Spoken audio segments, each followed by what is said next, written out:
My name is Grace. I am 60 years old.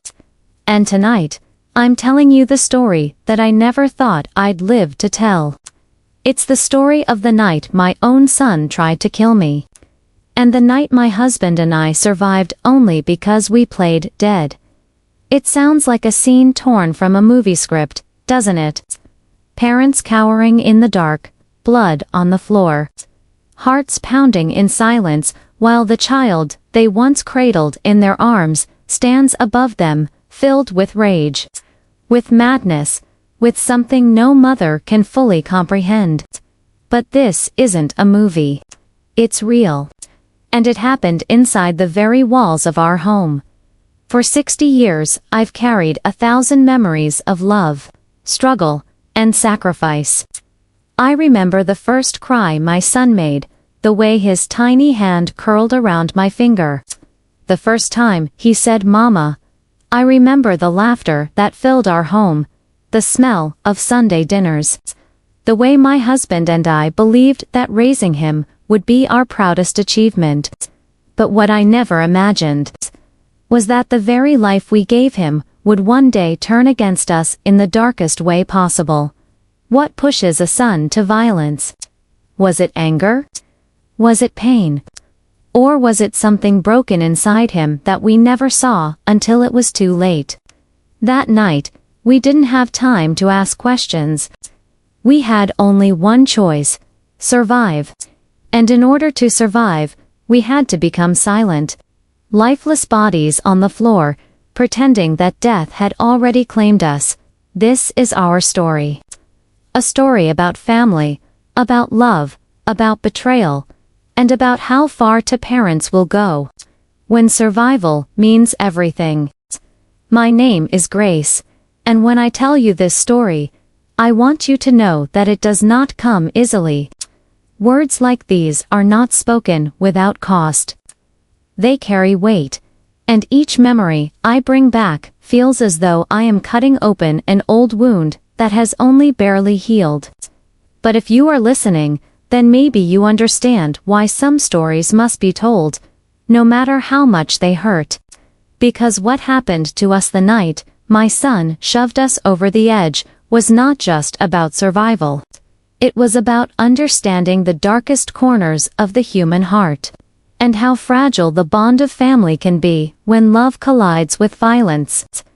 I am 60 now, but I remember every detail as though it happened yesterday. The images play behind my eyes in a constant reel: shadows, silence, broken glass, the sound of breathing that was not my own. It was a night that changed everything, the kind of night you don't come back from, even if you live to tell the tale. I suppose the story begins long before that night, when my son was still just a boy. His name was Daniel. To me, he was always Danny. I can still see the soft curls of his blonde hair in the sunlight, the way his small legs wobbled as he tried to run across our front yard, his little shoes kicking up dust. He was born on a quiet autumn morning, when the air smelled of fallen leaves and the world seemed full of promise. For years, I believed he was the answer to my prayers. My husband, Robert, and I had tried for so long to have a child. And when Danny came, we thought our lives were finally complete. I was the kind of mother who hovered, who kissed scraped knees, and stayed up late sewing costumes for school plays. Robert worked long shifts at the mill, but he always found time to toss a ball in the backyard, to tell bedtime stories that made Danny's eyes widen with wonder. But children are complicated, aren't they? They grow in ways you cannot predict, and sometimes love is not enough to hold them steady. Looking back, I can trace the cracks that appeared in Danny's world. They were small, at-first tantrums that seemed sharper than most, long silences that lasted for hours, nights when he wouldn't come home until I was pacing at the window, praying he was safe. I told myself it was just adolescence, that he was simply finding his way, like all boys do. But by the time he was in his 20s, the boy I once knew had hardened into someone unrecognizable. His words cut deeper, his anger flared faster, and there were days when I felt like I was living with a stranger who shared my son's face. Robert and I tried to help. We begged him to see someone, to talk, to let us in. But Danny always pushed back, telling us we didn't understand, that the world was against him, that he had been cheated out of something he was owed. The bitterness grew in him like a disease, and though I wanted to believe that my love could heal him, I began to see that love was not enough. He drank more. He fought with people he once called friends. He slammed doors in our home so hard that the walls shook. And yet, through it all, I still clung to the hope that he would come back to me, that the boy I once held in my arms was still somewhere inside the man he had become. That hope nearly cost me my life. The night it happened was cold. Unusually so for spring. The wind rattled the branches outside, and the house creaked in ways that made me uneasy even before the shouting started. Robert and I had just finished dinner, a quiet meal where neither of us spoke much. We were both tired, worn down by months of tension. Danny had moved back into the house after losing another job, and every day felt like we were walking on eggshells, waiting for the explosion. That evening, he stormed in after being gone for hours, slamming the door so hard the pictures on the wall trembled. I smelled the alcohol before he even spoke. His eyes were red, not just from drink, but from something deeper, something wild and broken. "You think you're better than me," he shouted, pointing a finger at Robert. His voice cracked with fury, and in that moment I felt the air in the room shift, heavy and dangerous. Robert tried to calm him, speaking low, steady, the way he always did when Danny lost control. But nothing reached him. He shoved Robert against the wall, and before I could stop myself, I screamed. I had seen my son angry before, but this was different. There was no hesitation in him, no flicker of restraint. It was as though all the years of frustration, all the resentment he had bottled up, were pouring out at once in a tidal wave of rage. I remember the moment he turned toward me. His face twisted into something I could barely recognize, eyes wide, teeth clenched, every muscle straining, as though he were fighting some invisible enemy inside himself. He shoved me so hard I fell backward, my head striking the corner of the table. Pain shot through me, blinding and sharp, and the room seemed to spin. I could taste blood in my mouth, and for the first time in my life, I thought, my son is going to kill me. Robert tried to protect me. He lunged forward, shouting Danny's name. But the sound of fists meeting flesh filled the room, and I could do nothing but watch. The man I had loved for 40 years was struggling against our own child, and the sound of it was unbearable. A lamp crashed to the floor. Glass shattered. My vision blurred, but through it all, I saw the wild look in Danny's eyes, a look that told me he wasn't seeing us as his parents anymore. We were obstacles, enemies, targets. It was in that chaos, with blood running down my face and my body trembling, that instinct took over. I fell to the floor and lay still, my chest rising only slightly. Shallow breaths I tried to mask. Robert saw me, and did the same. We locked eyes, just for a second, and I knew we were both thinking the same thing. If he believes we are gone, maybe he will stop. It was the most desperate act of survival, one I never imagined I would have to perform against my own son. But in that moment, pretending to be dead was the only chance we had to stay alive. The room grew quiet. Too quiet. My heart hammered in my chest so loudly I was certain Danny would hear it. I could sense him standing above us, his breathing ragged, his body trembling with adrenaline. Seconds felt like hours as I lay motionless, the taste of iron on my tongue, the sting of tears burning my eyes. I wanted to scream, to reach up and hold him, to beg him to stop. But I did nothing. I let the silence stretch, let him believe he had one, and then footsteps. Slow, uneven, retreating down the hallway. A door slammed shut, shaking the frame. Only then did I dare to inhale, to let my lungs fill properly with air. Robert's hand found mine, gripping tightly. And in that grip was the unspoken truth. We had survived for now. But survival, I would come to learn, is only the beginning. When Robert and I finally moved, it was as if our bones had turned to glass. Every shift, every breath felt like it might shatter the fragile illusion of safety that we had crafted. We sat up slowly, our backs pressed against the wall, listening for any sign of Danny's return. The house, once warm and familiar, felt alien-like, a battlefield that had been abandoned mid. The air smelled of broken wood and spilt liquor, and the flickering light from the shattered lamp cast distorted shadows across the room. For a long time, neither of us spoke. We only sat there, clutching each other, too afraid to break the silence. My body throbbed from where I'd been shoved, and I could see the swelling already forming on Robert's face. But the real wound wasn't visible. It was the knowledge that the child we raised, the child we had once sung to sleep, had turned into something that terrified us beyond words. Minutes passed, maybe hours. It was hard to measure time in that state.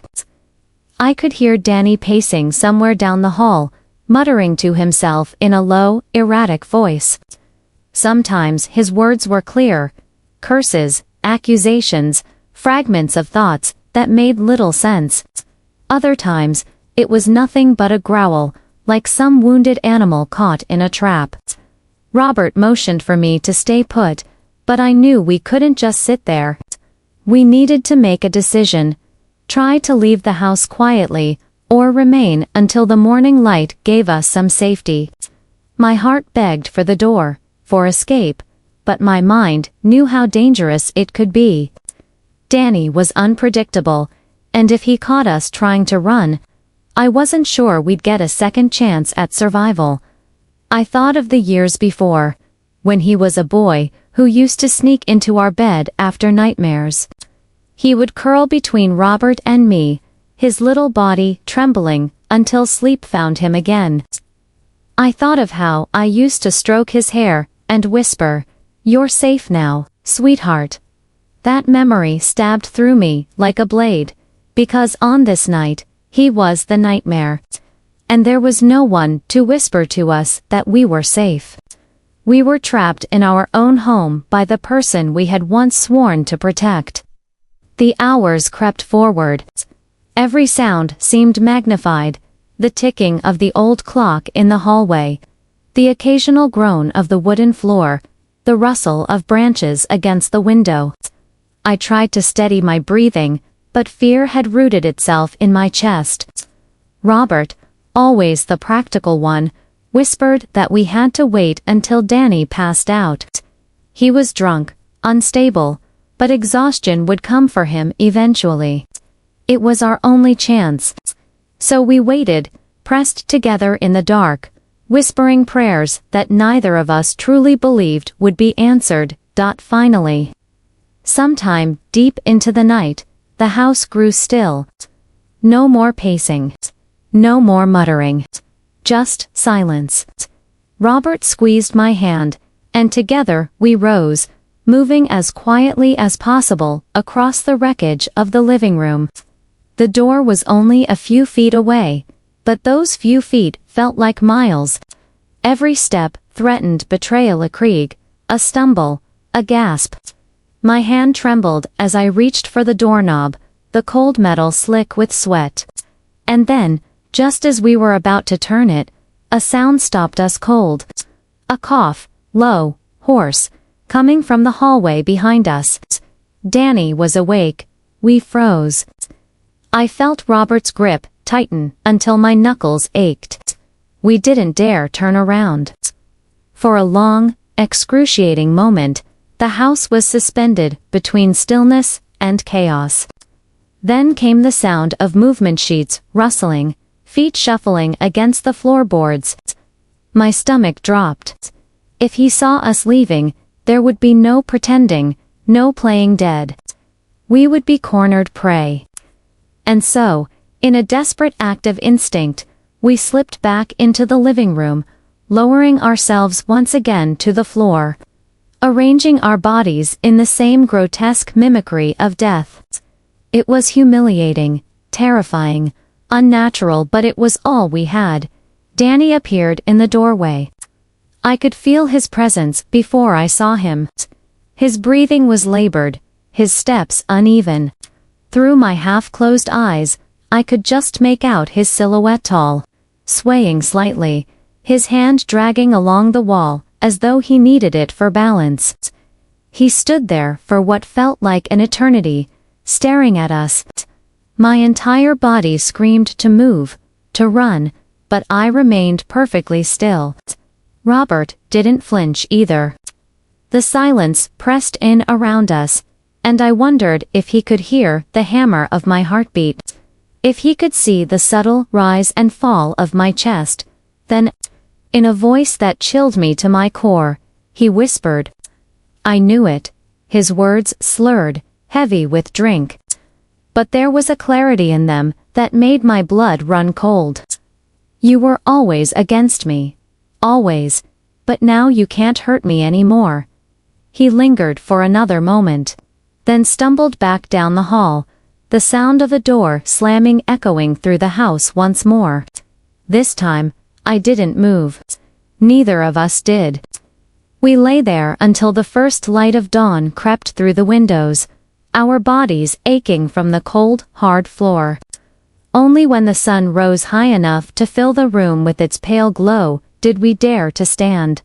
Leaving that house felt like stepping out of a nightmare. But the nightmare didn't end with the morning. We walked barefoot into the street, battered, bloodied, and disoriented. A neighbor spotted us and rushed over, eyes wide with alarm. I remember her voice, urgent and trembling, asking what had happened. I couldn't answer. My throat felt sealed shut. Robert managed to whisper, "Call the police," and that was when the reality of what had happened settled in. Our son had become our attacker, and now, we had to choose between protecting him and protecting ourselves. The police came quickly. 2 officers, young and stern-faced, entered the house while another helped me into the back of the patrol car. I remember the softness of the blanket they draped over my shoulders, the distant wail of sirens, the way the air smelled of morning dew and gasoline. I remember the questions, so many questions, and the way Robert's voice broke when he said, "It was our son." Those words hung in the air like poison, heavy and undeniable. They found Danny asleep in his room, sprawled across the bed as though nothing had happened. He didn't resist when they handcuffed him, didn't say a word as they let him out of the house. His eyes were vacant, his face slack, like a man already hollowed out from the inside. Watching him pass by me, I felt something inside me break. He didn't look at me, not once. And I wondered if, in his mind, we were already dead. The hours that followed were a blur of hospitals, statements, and the dull hum of fluorescent lights. My head was stitched, my ribs wrapped, Robert's bruises treated. But the real wounds were invisible, the ones that no doctor could tend. How do you explain to strangers that the boy you raised, the boy you loved beyond reason, had tried to end your life? How do you reconcile the memory of his first steps with the memory of his hands pushing you into darkness? Robert and I sat in that hospital room, holding hands, neither of us speaking much. There was nothing left to say. We were alive. But the price of that survival was a truth neither of us could escape. Our son was lost to us. Whether it was drink, madness, or something far darker, he had crossed a line that could never be uncrossed. And though our bodies would heal, the fracture in our family would remain forever, even now. As I sit here years later, I can still feel the cold floor beneath me. Still hear the silence of that house, broken only by his footsteps. People ask me how we survived, and I tell them the truth. We played dead. But what they don't understand is that a part of us did die that night.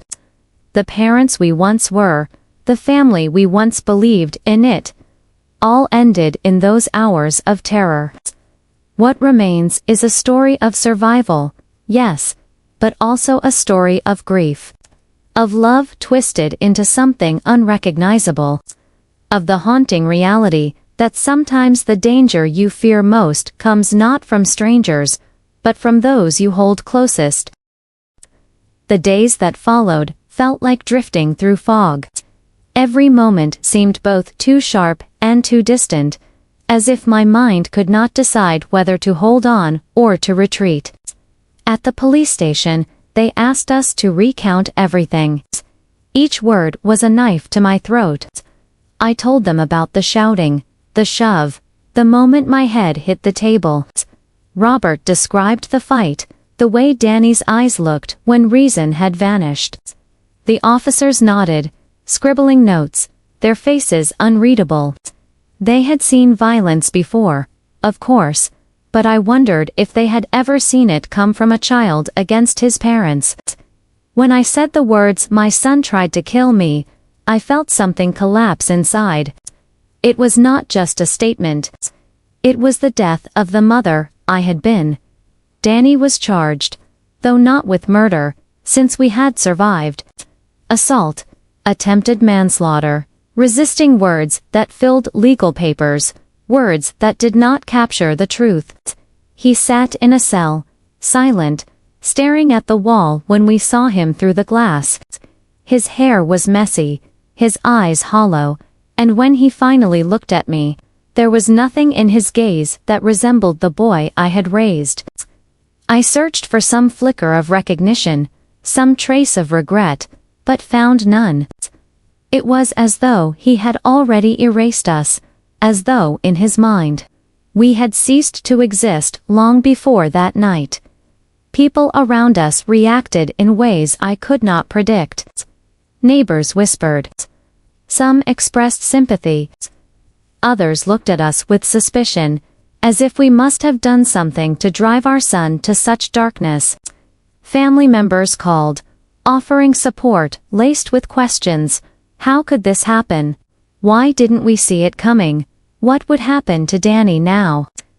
Each conversation felt like salt in the wound, because the truth was simple. I didn't know. I didn't know when the boy who once picked dandelions for me had become the man who raised his fists against us. I didn't know why the love we poured into him wasn't enough to anchor him to the light. And I didn't know what future, if any, existed for us as a family. At night, sleep eluded me. When I closed my eyes, I saw him standing over us, his shadow long and dark against the wall. I heard his voice, low and venomous, saying we were always against him. I felt again the stillness of my body, the terror of pretending to be lifeless while my heart pounded against my ribs. I woke with tears on my face, my hands clenched into fists. Robert tried to be strong, but I knew the nights haunted him, too. Sometimes I found him sitting in the living room, staring at the broken frame of the lamp we never replaced, lost in thought. We spoke little of it between us. Survival had welded us together in silence, a silence heavier than words could carry. Months stretched into years. Danny went through the system courtrooms evaluations, time in institutions that promised treatment but delivered little change. Each update came with a new wave of grief. The reports said he was unstable, volatile, prone to fits of violence. They said he lacked remorse. They said his chances of recovery were slim. Hearing it written on paper was different than living it, but it did not hurt less. I stopped visiting after a while. At first, I went, clutching hope like a talisman, praying that one day he would look at me with recognition, that he would whisper, "I'm sorry," that something human would break through the emptiness. But each visit ended in the same silence, the same vacant stare. And so, I stopped. It was the hardest decision I ever made, harder even than the night I lay still on the floor. Walking away felt like abandoning him. But staying felt like abandoning myself. Robert carried guilt in ways I could see, but not heal. He blamed himself for not stopping Danny sooner, for not being stronger, for letting me take the blow that left a scar above my brow. I told him it wasn't his fault, that no parent is prepared for the day their child turns into a stranger. But I knew the guilt lived in him, as my guilt lived in me. I wondered endlessly if I had missed signs, if my love had blinded me to the truth. Was there a moment, a choice, a crossroads where I could have saved him? Or was he always destined to walk this path? These questions became my companions, haunting me more than the memory of his rage. Because at least rage is clear. Uncertainty lingers like smoke, impossible to grasp. Life went on, though it felt hollow. Friends asked us to join dinners, church members offered prayers, the seasons shifted outside our windows. But inside me, time had stopped on that night. Every day after felt like a long echo of survival. I learned to smile again, to laugh even, but it was never the same. There is a fracture in me that no joy can fully mend. Some mornings, I catch sight of the old family photos on the wall. Danny at 10, grinning with missing teeth, Robert's arm around him, my hand resting on his shoulder. I stare at that photo until tears blur my vision, until the boy in the picture becomes a ghost. People talk about losing children to illness, to accidents, to war. But I lost mine to something far crueler, a darkness that devoured him from the inside out, leaving a shell that turned against us. Now, at 60, I tell this story, not because I want pity, but because silence is heavier than memory. People need to understand that love does not always protect, that family does not always save. We did everything parents are told to do. We gave him our time, our care, our prayers. And still, one night, survival meant pretending to be corpses on our own living room floor. It's a truth too strange for fiction, yet it is mine. I tell it because perhaps someone listening will hear their own warning signs, their own shadows, and take action before it is too late. Or perhaps I tell it simply because stories like mine live inside us until they claw their way out. I visit the cemetery sometimes, though no one in my family lies there yet. I walk between the rows of stone, reading names, and I think about the night I should have joined them. I think about how thin the thread of life is, how easily it frays. I should be gone. Robert should be gone. But we are here. And being here means carrying the weight of survival, the heavy, unyielding knowledge of what it took. When people ask me how we made it, I tell them the truth. We played dead. But the unspoken part is this: sometimes playing dead means a part of you never fully comes back to life.